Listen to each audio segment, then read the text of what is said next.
Proverbs 3, 1 through 4. My child, if you truly want a long and satisfying life, never forget the things that I've taught you. Follow closely every truth that I've given you. Then you will have a full, rewarding life. Hold on to loyal love and don't let go. And be faithful to all that you've been taught. Let your life be shaped by integrity, with truth written upon your heart. That's how you will find favor and understanding with both God and man. You will gain the reputation of living well. I love the book of Proverbs. So my testimony. So there was a time that we were renting a home from this man and his wife. They rented the house next door to their own house. When we went by to take a tour of the house with him, the gentleman that lived next door to the house we were renting, he seemed pretty, grouchy. He didn't look at me in the face. He just wanted to talk to Joe. I asked him questions and he would answer and look at Joe and talk to him. I don't know. I just felt like, okay, this guy, he's either prejudiced or something's not right here. So he was an old grouch when he accepted our application and he gave us the key to move in. He gave us all these rules and regulations and a lot of red tape to be in that house. And so as time went on, we moved in the house and months went on. One day he came in. Well, he was knocking on the front door, and Joe had just gotten home, I think, and he was taking a shower. And so I went to the door, and he said if he could talk to Joe. And I said, Joe's not available right this minute. I said, he's home, but he's just not available right now. I said, do you want to come in the house? And he said, no. He said, that's okay. I'll wait out here. I said, okay. And so I kind of opened the door slightly, and I looked toward his house, and I said, I don't see a chain. I said, your wife won't let you come in the house? And he started laughing so hard. And that broke the ice. And he just said, in giggling, he says, just ask Joe to come to my house when he's available. I said, okay.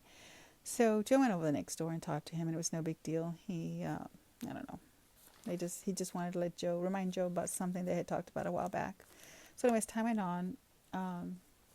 Joe and him became a little bit friendlier toward each other. Joe saw him out there cutting the grass one time, and Joe said he felt like he was kind of struggling. Well, the man was in his either later 80s or early 90s, I don't know, but Joe took the lawnmower from him and finished his yard. And then as days went on, weeks and months, every time Joe would cut our grass, he cut his too. Until finally the man, he hired somebody to do his grass because he realized he really couldn't do it anymore after not doing it. So life goes on, months go on, and one day in the middle of the night, Joe woke me up and he said, I think the house is on fire. I said, why? And we finally got up, and what it was, we saw light everywhere flashing, and finally we came to our senses and were alert and awake, and we looked out the window, and it was the fire department. And so we noticed that they were taking the neighbor's wife, the landlord's wife. And so Joe said, I'm going to go over there in the morning. So he did. The next day, Joe went over next door to talk to him and see what went on. And he told Joe that his wife got up in the middle of the night to go to the restroom, and she slipped and fell and broke her hip. So she was in the hospital. So she was in the hospital for a while. And then when she came home months later, I felt confident to go over next door and take her a flower pot. Well, first I called him and I asked him, I said, Jim, can I come over and visit with your wife for a little bit and maybe pray for her? And he said, yeah, come on over. So I went over there and took her flower pot. And we had already been over there because every month we would go pay the rent. And Joe would go over there and take him some food. And of course, he'd always decline and say he doesn't accept food outside the house. And we talk on the phone off and on with some issues with the house. And it was a beautiful big house, but it did have some issues. So anyway, went over there next door and sat there with her. And I introduced myself to her again. And what he failed to tell me is that she had the beginning stages of dementia or Alzheimer's or something, because she kind of was acting strange. But I prayed for her and I shared some scriptures, and I think I shared a testimony, and I was kind of quick about it because I could see she was a little antsy. And then she looked up at Jim and she said, she's not here for me, she's here to see you, she wants you. And so he got mad and he raised his voice at her and got after her, and he apologized to me, and I told him, listen, Jim, I said, I understand she's not well. I said, it's okay. And I got up and started walking away. And so he walked me to the front door, and he told me, you can come back another time. And I said, no, Jim. I said, I'm there if you need me to watch her while you go to the store. If you need to run an errand, and I'll stay alone with her. And he said, okay, I'll keep that in mind. And so I left. And so months went on, and she ended up back in the hospital. And this time she didn't make it home. She passed away. And this was in I think it's 2017 or 2014. No, 2014. It was 2014.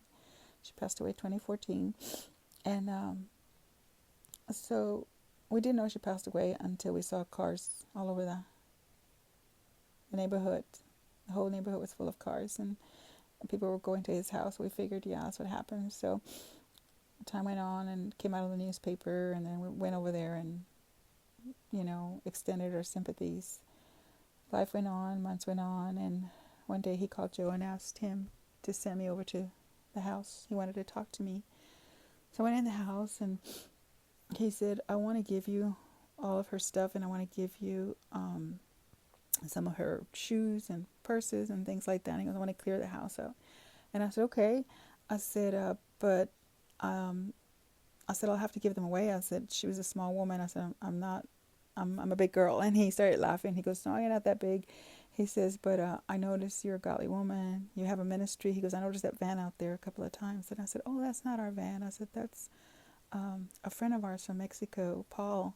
He's a missionary. I said, he comes once in a great while. I said, well, Joe does drywall, and after his jobs, he has scrap left over, and he has to trash it. I go, he brings it here and holds it for him, and he picks it up from him so that, they can build houses in Mexico. He goes, well, that's wonderful. He goes, well, then let me buy some boxes, and I'll call you when I'm ready. So when time went on, a few days, he called me over, and Joe and I went over, and we packed, a lot of stuff. And oh my God, I was really amazed of the favor of God. Beautiful quality clothes and shoes and purses.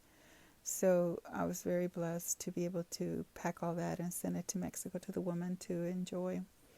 So life went on, and he called me directly, and he asked me if he could talk to me, and I said sure. So I went over there, and he told me that he needed to let me know something important, and I said okay. And he said, Maggie, he said, when my wife died, soon after, my daughter called me and told me that my high school class reunion was on, and she encouraged me to go. He said just to go away for a while. And he said, I met a lady. He said, and we talked and talked, and we talked all night. He says, and we really like each other. We've been talking every day. And I said, wait a minute, Jim. I said, why are you telling me all this? He said, because he said, I respect you, and I want you to know that I'm bringing her over to live with me. And I said, well, Jim, you don't owe me any explanation. I said, you're a grown man. I said, you're a good man. You've worked very hard all your life. You provided for your family. I said, you do what you need to do. That's your business. I go, you don't have to explain anything to me or to anybody.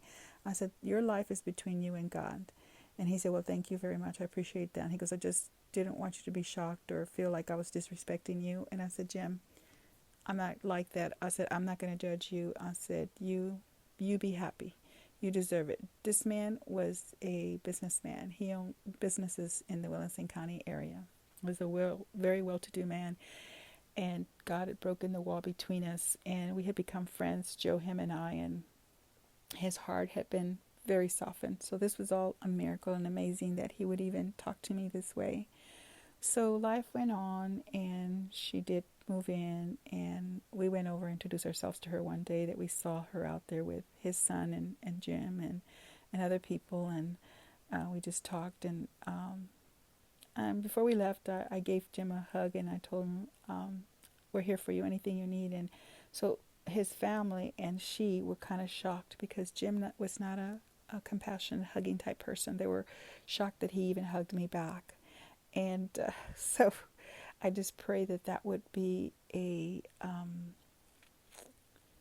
icebreaker, a deal breaker, a wall breaker from the Spirit of God to open their eyes, that they don't have to be hard-hearted, that they can have a good heart and have charity in their minds.